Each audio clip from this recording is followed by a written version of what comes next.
খেলা এটা কি খেলার খেলা ওরা তিন মাথায় একখানে খেলা তিন মাথায় একখানে হয়েছে দেখছেন তিন মাথায় একখানের খেলা এটার নাম দিয়েছি আমি তিন মাথার একখানের খেলা হ্যাঁ হ্যাঁ তিন মাথার খেলা এনে যাওরে মাথা ভালো মাথা না তো কিনে এত গরমের মধ্যে বইছে এই যে তিন মাথার খেলা খেলাইতেছে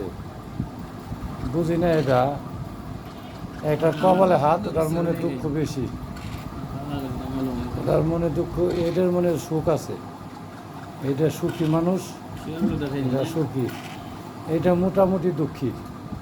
এটা হলো মোটামুটি দুঃখীর মানুষ হ্যাঁ হ্যাঁ সবচেয়ে দুঃখীর এই যে ছেলেটা এই ছেলেটা খুব দুঃখীর এই ছেলেটা অনেক কিছু আশা বাসা করছে আশা শেষ হয় না